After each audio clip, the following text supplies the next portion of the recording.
امام نے جب ایک درس پڑھا دیا تو امام بچوں کے ساتھ زمین پہ بیٹھ گئے، اور اس دن تاریخ کہتی ہے کہ امام مختلف رنگوں کے پھل لے کے آئے تھے. امام نے بچوں کو وہ مختلف پھل دکھانے شروع کیے. لوگوں نے امام سے کہا مولا یہ کیا کر رہے ہیں؟ امام نے فرمایا تم نہیں جانتے، بچہ سب سے پہلے رنگوں سے سیکھتا ہے. یہ بچوں کی تعلیم کا طریقہ بھی امام نے متعارف کروایا. آج بھی دنیا کی ٹاپ 3 یونیورسٹیز کے پروفیسرز نے مل کے بیٹھ کے متفق علیہ یہ فیصلہ کیا ہے کہ دنیا میں ایک شخصیت ہے جس نے ہر علم پہ بات کی ہے، جو شیعوں کا چھٹا امام ہے. اور دنیا کی یہ مذہب کی سچائیاں ہیں. یہ میں اپنی قوم کے نوجوانوں کے معلومات کے لیے اس پہ ریسرچ کیجئے گا. دنیا کے 36 مشہور پروفیسرز نے، جس میں کوئی بھی چھوٹی یونیورسٹی نہیں، بڑی یونیورسٹیز، ان کے ٹاپ کے پروفیسرز نے مل کے بیٹھ کے متفق علیہ ایک سیمینار میں فیصلہ کیا ایک شخصیت ہے جس نے ہر علم پہ بات کی ہے، اور وہ شیعوں کا امام ہے. پھر انہوں نے فزکس والے نے امام کا فزکس پہ دیا ہوا مقالہ، کیمسٹری والے نے کہا کہ امام نے کیمیا پہ کیا کیا کہا، میتھ والے نے میتھ کا بتایا، سائنس والے نے سائنس کا بتایا. انہوں نے وہ سارے جب اکٹھے کیے تو پھر انہیں ایک کتاب کی صورت دی. اس کتاب کا نام جو انہوں نے رکھا وہ نام ہی آپ کے چہروں پہ تازگی لے آئے گا. جرمنی، فرانس، پیرس، یہاں سے بیک وقت میں یہ کتاب شائع ہوئی اور اس کا نام رکھا گیا super brain in the world, دنیا کا سب سے بڑا دماغ. یہی کتاب وہاں سے ایران میں گئی تو فارسی میں چھپی، اس کا نام رکھا گیا مغز جہان شیعت. شیعت کی دنیا کا سب سے بڑا دماغ. یہ کتاب انڈیا پہنچی تو لکھنؤ میں چھپی، اس کا نام رکھا گیا امام جعفر صادق کے سائنسی انکشافات. یہ کتاب آپ کے پاکستان کے لاہور کے اردو بازار میں آ کے شائع ہوئی تو اس کا نام ہے سپر مین ان اسلام. نوجوان ضرور اس کتاب کا مطالعہ کریں، یہ آپ ڈاؤن لوڈ بھی کر سکتے ہیں، آپ کو PDF کی اس کی فائل بھی مل سکتی ہے. اس میں دنیا کی 36 یونیورسٹیز کے پروفیسر نے اپنے مولا ہمارے امام کو خراج پیش کیا ہوا ہے. امام کی جو پہلی کلاس امام سے فارغ التحصیل، بور تو نہیں ہو رہے آپ مولوی سے؟ متوجہ نہیں. امام کی جو پہلی کلاس فارغ ہوئی اس میں کتنے شاگرد گئے؟ 40,000. ایک روایت 30,000 کی، ایک 40، ایک نے 70,000 لکھا. یہ پہلی کھیپ تھی جو امام نے پڑھا کے فارغ کی جلدی جلدی. اور جب یہ پڑھ کے نکلے تو امام نے فرمایا اب گھروں میں نہ جانا، یہ نہ ہوگا سیکھ کے اب گھروں میں جا کے بیٹھ جاؤ. مولا حکم، فرمایا پھیل جاؤ، دنیا کے کونے منتخب کر لو، دور دور چلے جاؤ، پھیل جاؤ دنیا میں. اب علم ان کے سینوں میں تھا، کوئی تلاشی لیتا بھی تو پتہ نہ چلتا.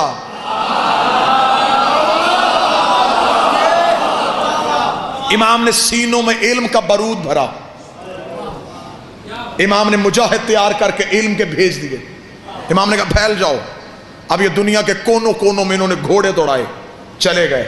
یہ شہروں کو جا کے آباد کرنا شروع کیا، لوگوں کو اکٹھا کرتے، آؤ تمہیں بتائیں، نیا علم سکھائیں.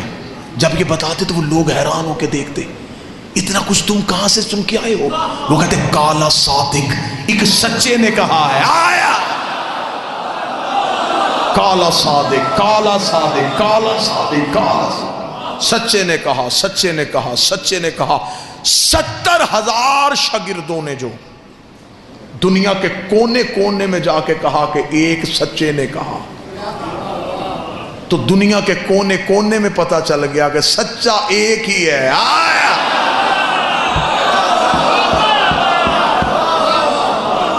اب یہ فقہ پھیل رہی ہے، جہاں بھی جا رہی ہے یہ فقہ صادق ہی ہو رہی ہے. اپنے تو آپ کے مذہب کی ابتدا پڑھ رہا ہوں. واللہ با حسین اتنا ظلم ہوا ہے اس مذہب کے علم کے ساتھ. شیخ توسی کے قبلہ تشریف فرمائیں کی تائید، شیخ توسی ہمارے مذہب کا کے دور تک امام کے 400 کتب امام کی موجود تھی، کلمی نسخے۔ سقوط بغداد جب ہوا تو پھر علماء کہتے ہیں صرف 33 کتابیں بچی، باقی ساری کتابیں ضائع کی گئیں۔ شیعوں کا علمی ذخیرہ بالکل تباہ کیا گیا، 33 کتابیں بچی۔ جتنا کچھ آج بیان ہو رہا ہے یہ ان 33 میں سے ہے۔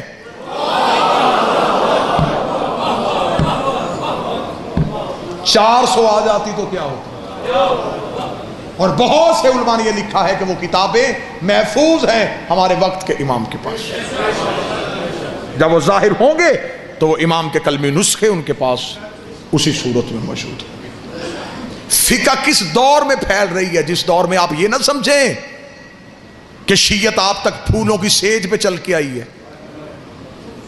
ایک لمحے کے لیے اگر آپ تاریخ سے شیعت کی تاریخ اٹھا کے دیکھ لینا کہ ہم تک یہ فقہ پہنچی کیسے ہے۔ آج آپ کو یہاں مجلس 2 گھنٹے کے فضائل، 6 گھنٹے کے فضائل، وہاں مجلس، وہاں فضائل، وہاں مجلس، وہاں فضائل۔ میں ممبر کے تقدس کی قسم کھا کے کہتا ہوں، ایک معصوم کی حدیث سننے کے لیے لوگ 900 میل سفر کرتے تھے۔ پتہ چلتا تھا کہ 900 میل کے فاصلے میں ایک ایسا محدث رہتا ہے جس کے پاس معصوم امام کی ایک حدیث ہے۔ لوگ سفر کر کے اس کا پتہ ڈھونڈتے، اس کے پاس جا کے کہتے کہ ہم تجھے جو چاہتا ہے وہ دیں گے، ہمیں وہ مولا کی حدیث سنا دے جو تیرے پاس ہے۔ میرے 5ویں بادشاہ سے ایک بندے نے پوچھا، مولا جب ہم شیعہ آپس میں ایک دوسرے کو ملا کریں تو مولا کیا تحفے دیا کریں جو آپ کی سنت ہو؟ اچھا لباس دیں، بہتر سواری دیں یا اچھی خوشبو دیں؟ امام فرماتے اگر میرا شیعہ دوسرے شیعہ کو بہتر تحفہ دینا چاہتا ہے، سب سے بہتر تحفہ یہ، جب بھی ایک دوسرے کو ملو ہماری حدیث سنایا کرو۔ وہ اس سے ملے گے کہ تیرے پاس کوئی مولا کا نیا فرمان ہے، کہیں سے کوئی نیا بادشاہ کا فرمان سنا ہے تو مجھے سنا، اگر تیرے پاس کوئی معلق کا کوئی نیا عرفان، کوئی معرفت والی حدیث ہے تو مجھے بتا۔ یہ ابتدا ہے شیعت کی، یہ آغاز ہے شیعت کی۔ اگر آپ بالکل جلدی میں، زیادہ سے زیادہ نہیں تو 7-8 منٹ میں میں آپ کو ایک قصہ سنا دوں کہ کتنی مشکل تھی اس دور کی شیعت، کہ ایک شخص نے کوفے میں، شیعہ نہیں تھا، غیر شیعہ تھا، امام کی فقہ جو ہے سرکاری طور پہ نافذ نہیں تھی، فقہ دوسری نافذ تھی۔ اس شخص نے غصے میں اپنی زوجہ کو طلاق دے دی۔ صبح کو اٹھ کے اس نے علماء سے رجوع کیا، حل، انہوں نے جو حل بتایا اس نے کہا نہیں، اسلام غیرت کا مذہب ہے، ممبر کی تہذیب ہر بات کو کھولنے کی اجازت بھی نہیں دیتی۔ یہ تو مولوی کا شروع سے طریقہ کار ہے نا جی، کہ کوئی نہ کوئی رستہ تو اس نے نکال۔ ایک بندے نے مولوی سے جا کے کہا تھا، اس نے کہا مولوی صاحب میں نے غصے میں اپنی بیوی کو طلاق دے دی ہے۔ اس نے کہا جی یہ حل ہے، اس نے کہا یہ نہیں مولوی صاحب اس کے علاوہ کوئی حل؟ اس نے کہا میں کیسے حل نکالوں؟ اس نے کہا اچھا مولوی صاحب حل کوئی نہیں، میری قسمت یہ 10,000 روپیہ مدرسے کے لیے چندہ لے کے آیا تھا، اگر کوئی حل نکل آتا تو شاید چندہ بھی دے دیتا۔ اس نے کہا اچھا مجھے بتا طلاق کہا تھا یا طلاق کہا تھا؟ اس نے کہا جی میں نے طلاق کہا تھا۔ اس نے کہا تے سے نہیں ہوتی،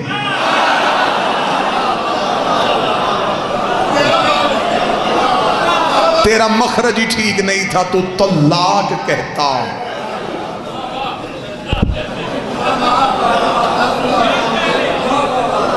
پھر ہو جائے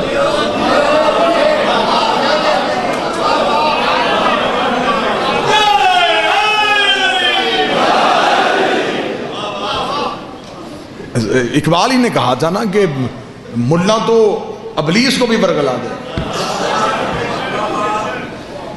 اب اس نے کہا کہ کوئی حل؟ انہوں نے کہا جی حل تو پھر یہی ہے۔ اس نے کہا یار کوئی کسی جگہ سے کوئی اور حل مل سکتا ہے؟ ایک شخص نے کہا ایک حل ہے، ایک فقہ ہے، سرکاری طور پہ نافذ نہیں، حکومت اس کی مخالف ہے، حکومت اسے کسی صورت میں نافذ نہیں ہونے دے رہی، بانی اس کا مدینے ہے. اس کا وہ کس کی ہے؟ اس کا رسول کے بیٹے کی.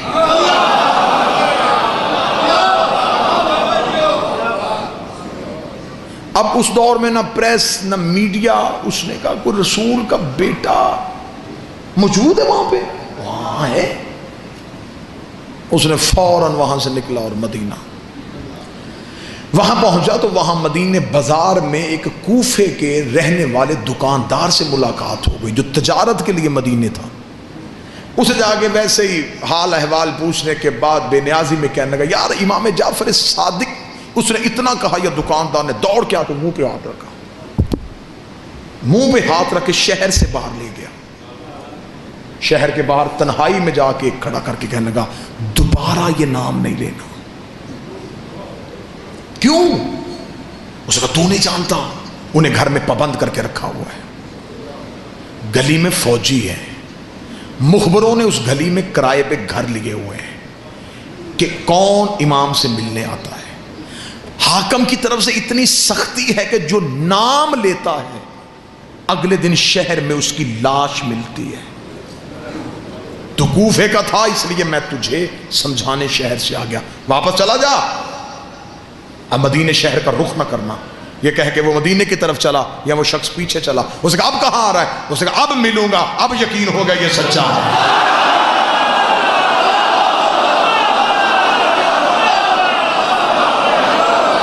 کیوں سچا ہے؟ اس نے کہا جھوٹ پہ پابندی نہیں ہوتی.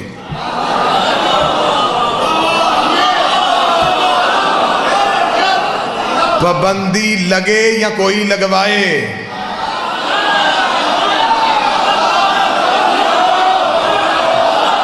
ہوتی ہمیشہ سچ پہ ہی ہے. سچ ہوتا ہے کڑوا، حقیقت نکلنی بڑی مشکل ہوتی ہے. اس کا وہ سچا ہے، اب اس سے میں نے ملنا ہے. اس کا پھر ٹھیک ہے قتل کے لیے تیار ہو جا. اس کا مر تو میں پہلے ہی گیا ہوں، اب میں ملوں ہی ملوں. وہ گیا، جا کے اس نے جب پتہ کرتا کرتا کرتا پہنچا تو حالت کیا ہے؟ گلی میں فوجی، چھتوں پہ سپاہی، تلواریں، مخبروں کی آنکھیں دروازوں سے. اتنا وحشت ناک ماحول. واپس پلٹ آیا. دوسرے دن پھر وقت تبدیل کر کے گیا، حالات ہوئے. تیسرے دن رات کے وقت گیا. جس سے کہا نہیں ملاقات نہیں ہو سکتی، اتنا سخت پہرا، اتنی سختی. تیسرے دن مدینے کے باہر بیٹھا سوچ رہا تھا واپس جاؤں نہیں ملاقات ہوگی. یا ایک لمحے کے لیے ذہن میں خیال آیا، آنکھیں بند کی، بند کر کے اب لب نہیں ہل رہے، اب یہاں سے بولنا شروع ہوا. تجھے تو پتا ہے کہ میں ملنے آیا،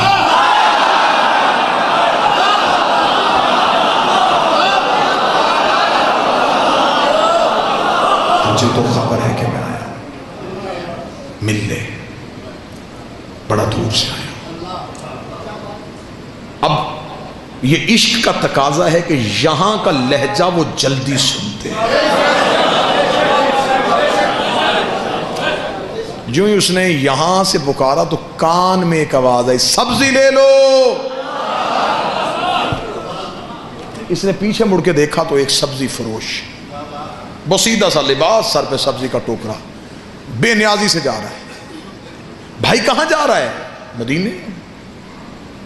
کیا کرتا ہے؟ اس کا سبزی بیچتا ہوں. بھائی کبھی محلہ بنی ہاشم میں گیا ہے؟ روز جاتا ہوں.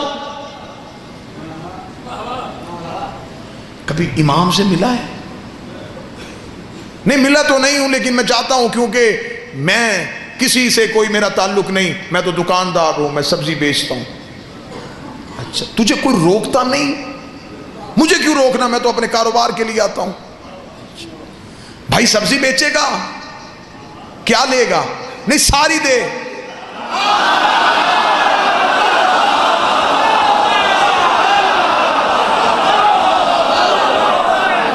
اب یہ مجلس کا جو اتنا پورشن ہے اس کا تعلق ہے تمہاری روح کے ساتھ. یوں تمہارے بدنوں سے روحیں پرواز کریں گی اور تمہیں یوں مدینے میں دہلیز بادشاہ کا سجدہ نصیب ہو. اچھا ساری سبزی بیچ، بھائی لباس بدل لے، یہ میرا نیا لباس ہے، قیمتی ہے، یہ لے لے، یہ بسیدہ لباس دے دے۔ لباس تبدیل ہوا، سبزی کا ٹوکرا سر پہ لیا، مدینے کی طرف۔ سیالکوٹ میں جملہ ضائع ہو گیا تو پھر آج کے بعد اس موضوع پہ یہ جملہ میں ممبر پہ پڑھوں گا ہی نہیں۔ کتنا اچھا تھا، سبزی فروش بن گیا، ضمیر فروش نہیں بنا۔ واہ یا حسین، یہ ہے قدر، اسے کہتے ہیں قدر۔ سبزی فروش بن گیا، عقیدہ فروش نہیں بنا۔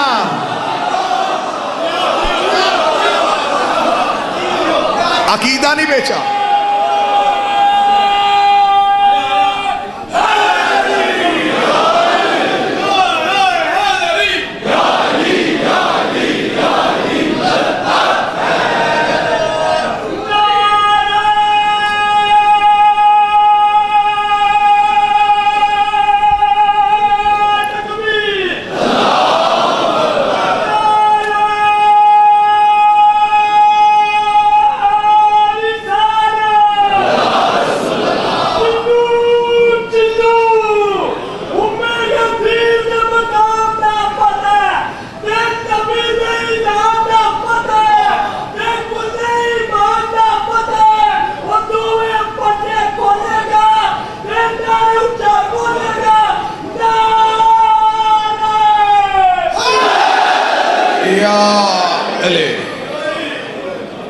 سبزی فروش بن کے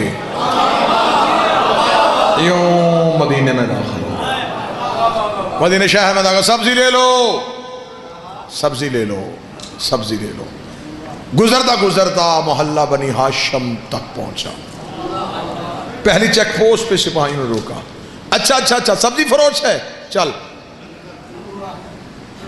اب محلے میں قدم آ گیا ہے، دل کی دھڑکن کانوں میں سن رہی ہے، اپنے ہی پاؤں اٹھانا مشکل ہو رہا ہے، جس کے لیے ترس رہا تھا وہ لمحہ آ گیا ہے۔ مخبروں کی آنکھیں بھی دیکھ رہا ہے، سپاہیوں کی تلواریں بھی نظر آ رہی ہیں، فوجیوں کے پہرے بھی ہیں، قدم بڑھتے چلے جا رہے ہیں۔ جو ہی دیکھا کہ دروازے کے سامنے سپاہیوں کا رش زیادہ ہے، ذہن میں پتہ چل گیا یہی گھر ہے، یہ دروازہ ہے۔ اس دروازے کے سامنے پہنچا، سپاہیوں نے پھر روکا، تلاشی لی، گزرا۔ اب یوں دائیں طرف امام کا دروازہ ہے، سپاہیوں کے خوف سے دیکھ بھی نہیں رہا، گزر بھی رہا ہے۔ اگلا قدم دروازے سے آگے بڑھنے والا تھا، یا پھر یہاں سے بولا، یہاں تک میں آ گیا ہوں، یہاں تک آنا میرے بس میں تھا، یہاں تک میں پہنچ گیا ہوں، اب گیا تو پھر میں چلا جاؤں گا، اب نہیں میں واپس آؤں گا۔ مجھے 3 دن ہو گئے تیرے انتظار میں، اب تو مجھ سے مل لے، چل جواب نہ بتانا، مل تو لے، چل دیکھ تو لوں۔ ابھی یہ کہہ رہا تھا یا امام کی حویلی کا دروازہ کھلا، نوکر کی آواز آئی، سبزی فروش اندر آ، آج مولا نے سبزی دے کے لینی ہے۔ تو بیٹھا ہے سیالکوٹ میں، آج میرے مولا نے سبزی دے کے لینی ہے۔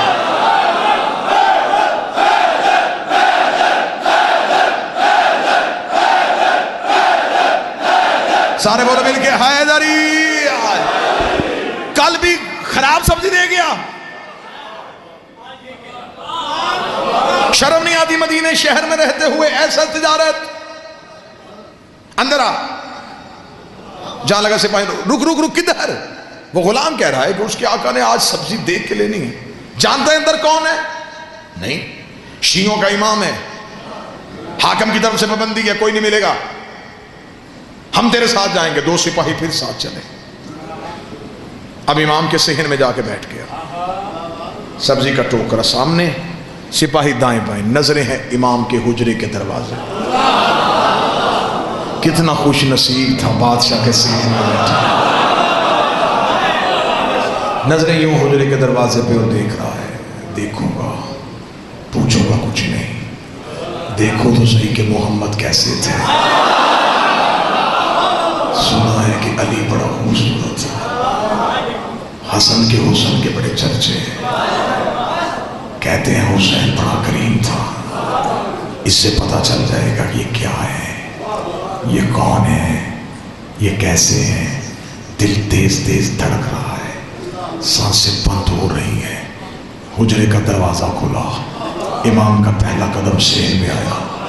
آنکھیں ایسے رک گئیں جیسے مصر کی عورتیں یوسف نے.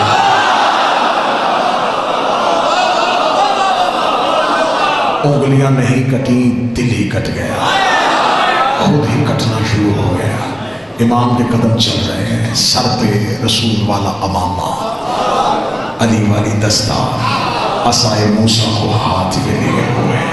حسین جیسا چہرہ, حسن جیسا ماتھا, سجاد جیسی آنکھیں. چلتے چلتے امام سبزی کی ٹوکری کے قریب بیٹھ گئے. امام نے یوں کپڑا ہٹایا. یہ صرف رخ امامت کو دیکھ رہا ہے. سوالی سوال کو بھول چکا تھا, یہ اپنے مقصد کو بھول چکا تھا. یہ صرف چہرہ امام کی زیارت کر رہا تھا. یہ خوشبو امامت کو اپنے اندر محسوس کر رہا تھا. یا تھوڑی دیر کے بعد سے اپنا چہرہ امام کے قریب کیا. ابھی بولنے کے لیے لب کھولنے لگا تھا, یا امام نے جھکی نظروں سے کہا تیری طلاق نہیں ہوئی.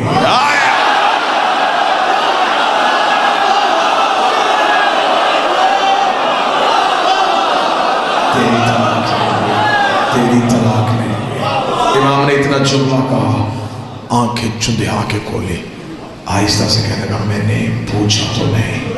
امام نے کہا ہم سوالوں کے محتاج ہیں. اب سپاہی سمجھ رہے تھے کہ سودا ہو رہا ہے. قریب چہرہ کر کے کہنے لگا 3 دن ہو گئے مجھے, آپ مل ہی نہیں رہے تھے. امام نے کہا تو ویسے پکار ہی نہیں رہا تھا. شیعت پھیل رہی ہے, شیعت کا ابتدا شروع. مولا آج واپس چلا جاؤں گا. آپ نے جواب دے دیا کہ نہیں ہوئی. شہر جاؤں گا, کوفے کا مفتی بڑا ظالم ہے, وہ مجھے کہے گا صرف نہیں سن کے آ گیا, دلیل تو لی کوئی نہیں.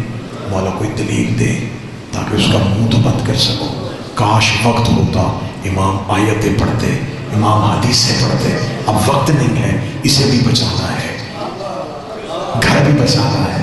امام نے کہا صاحب کہ کوفے کے مفتی کو صرف اتنا کہہ دینا تو انہیں طلاق دی تھی غصے میں. غصہ ہوتا ہے حرام, حرام حالت میں حلال کام نہیں ہو سکتا.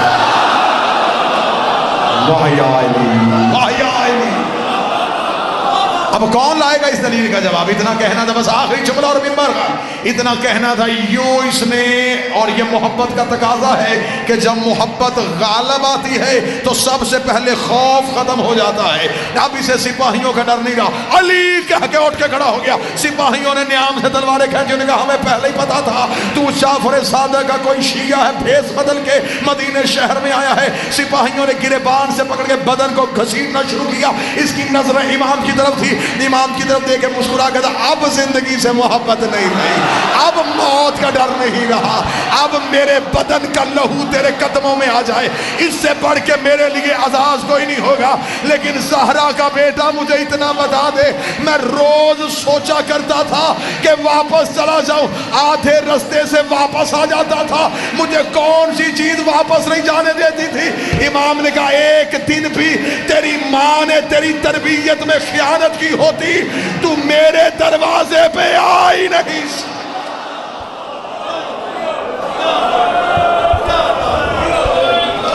تو آ گیا امام کے گھر پہ اس لیے کہ تیری ماں اچھی تھی.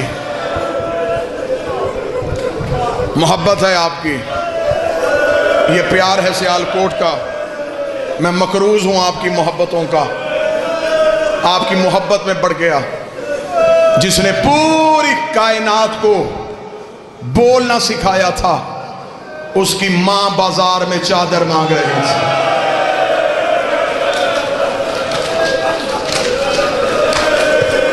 بیٹھے ہیں سارے جنازے کے انتظار میں. میں مسائب پڑھنے سے پہلے اپنے وقت کے بادشاہ سے معافی مانگوں گا. مولا مجھ نوکر کو معاف کرنا, میں تیرے جد کے فضائل پڑھنے میں اتنا مگن تھا، مولا جنازے میں دیر ہو گئی۔ آج کے جنازے میں دیر اس لیے بھی نہیں کرنی چاہیے تھی کہ اس جنازے کو کاندھا دینے کے لیے وہ آیا ہے جو 14 سال کا تھکا ہوا ہے، جس کی کڑیاں بھی نہیں کھلی تھی، جس کے زیور بھی نہیں اترے تھے۔ وہ آج جنازے کو کاندھا دے کے رو کے کہے گا میرا تو کسی نے نہیں اٹھایا اور میں اپنے بابے کا جنازہ اٹھا لے۔ جتنے ماتمی بیٹھے ہو، کوشش کروں گا شہادت کے 2-4 جملے پڑھ سکوں۔ غربت میں اس کی اپنی مثال۔ یہ جتنے ماتمی بیٹھے ہو نا، میں واللہ حسین اشرا ہوتا تو میں امام صادق پہ پڑھتا۔ عزاداری طریقہ ہی اس مولا نے سکھایا۔ یہ جو ہم ماتم کرتے ہیں نا، یہ جو ہم روتے ہیں، اس کی تہذیب بھی ہمیں اس بادشاہ نے سکھائی ہے۔ عزاداری کے طریقے اس مولا نے سکھائے ہیں۔ اس کی پہلی نشانی بتاؤں، مدینے کے لوگ کہتے ہیں ہم محرم کا چاند آسمان پہ نہیں دیکھتے تھے۔ وہ کہتے جعفر صادق کے گھر سے رونے کی اتنی آوازیں آتی ہمیں پتہ چل جاتا کہ محرم کا چاند طلوع ہو گیا ہے۔ او امام بارگاہوں میں، گلیوں میں، چوراہوں میں رونے والوں، تم روتے ہو تھوڑی دیر کے لیے، بیٹھ کے روتے ہو، روتے روتے کوئی مرد مومن چہرے پہ اپنے ماتم کرے، کوئی پرسہ دے، ساتھ والا مومن ہاتھ پکڑتا ہے، کوئی گر جائے، ساتھ والا مومن پانی پلاتا ہے۔ اگر برداشت کر سکو تو میں پڑھوں روایت، رکھ میرے سر پہ قرآن، مدینے کا رہنے والا ہے، نام اس کا یحییٰ ہے۔ اس نے روایت کیا، اس نے کہا 1 سال میں مدینے میں تھا، میں نے دیکھا کہ لوگ ٹولیوں کی صورت میں جعفر صادق کے گھر کی طرف دوڑ رہے تھے۔ میں نے پوچھا کیا ہوا؟ انہوں نے کہا محرم کا چاند آ گیا ہے، ہم امام کو پرسہ دینے جا رہے ہیں۔ وہ کہتا میں بھی اسی رش میں شامل ہو گیا۔ یحییٰ کہتا جب میں گیا، امام کے دروازے پہ لوگوں کا رش تھا، جعفر صادق کے دروازے پہ لوگوں کا ہجوم تھا۔ یحییٰ کہتا میں نے بھی اپنا گریبان کھولا، میں بھی امام کے دروازے پہ کھڑا ہو گیا۔ یحییٰ کہتا میں اپنے پنجوں پہ کھڑا ہو کے میں نے دیکھا کہ کوئی شخص زمین پہ لیٹ کے رو رہا ہے۔ وہ کہتا میں نے ایک بندے سے پوچھا یہ کون ہے؟ اس نے منہ پہ پیٹ کے کہا یہ ہمارا امام ہے، نام جس کا جعفر صادق ہے۔ وہ کہتا میں نے حالت دیکھی، بطول کا بیٹا کبھی دائیں کروٹیں لیتا، کبھی بائیں کروٹیں لیتا۔ وہ کہتا میں روتا روتا قریب گیا، میں نے قدموں پہ ہاتھ رکھ کے کہا او کائنات کو صبر سکھانے والے، تیری یہ حالت کیوں ہو گئی ہے؟ امام نے انگلی کا اشارہ کر کے کہا وہ چاند طلوع ہو گیا جس نے میری ماں کو زخمی کر دیا، جس نے میری ماں کی ردائیں چھین لی۔ 2 منٹ میں اشارہ کروں تو بولتا سارا سال اس امام کے دکھ نہیں پڑے جاتے۔ جہاں اتنا بیٹھے ہو، 7 یا 8 منٹ اس مولا کے درد سننا۔ قبر مبارک کہاں؟ بقیہ میں، آج بھی ماں کے پہلو میں ہے۔ وہاں ایک ماں، 4 بیٹے، 5 کی غربت یہ علیحدہ۔ حسین کی لاش 3 دن بغیر کفن کے پڑی رہی۔ آج کربلا جا دیکھو، حسین کے روضے، حسین کا صحن، حسین کا محل بنا ہوا ہے، غازی کے بازو قلم ہوئے غازی کا روضہ ہے۔ اللہ جانے کتنے دکھی کیا ہے ان اماموں کو۔ آج بھی دھوپ کی چادر ہے، آج بھی قبر پہ چراغ کوئی نہیں۔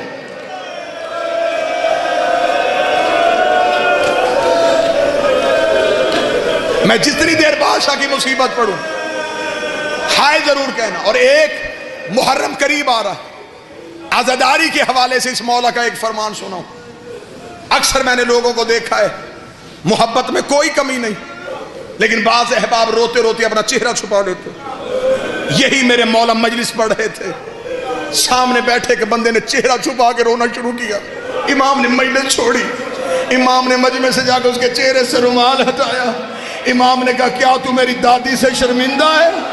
چہرہ چھپا کے کیوں رو رہا ہے؟ مولا کیسے رو؟ امام نے فرمایا ایسے رو جیسے بوڑھی ماں جوان بیٹے کی لاش پہ روتی ہے، تجھے خبر ہی نہیں کہ ہمارا نقصان کتنا۔ چیخے مار کے رونا اس مولا کی سنت ہے۔ شکل کے بگڑنے کا خوف کبھی نہ کرنا، مرتے ہوئے اس کی شکل نہیں بگڑتی جو حسین کے غم میں اونچی آواز میں روئے۔ دوسری تہذیب اس مولا کی، مولا جس جگہ پہ مجلس ہوتی تھی، مولا مجلس میں آتے، مولا بیٹھنے سے پہلے اس جگہ کو چومتے۔ مولا نے کہا اگر دنیا کو پتہ چل جائے حسین کے رونے والی جگہ کی منزلت کیا ہے، امام فرماتے لوگ اپنے گھروں میں جانا چھوڑ دیں۔ امام فرماتے یہاں فرشتے اپنے پر مس کرتے ہیں، اتنی متبرک ہے حسین کے رونے کی جگہ۔ بس عزادارو، پہلی غربت پڑھنے لگا ہوں اس بادشاہ کی۔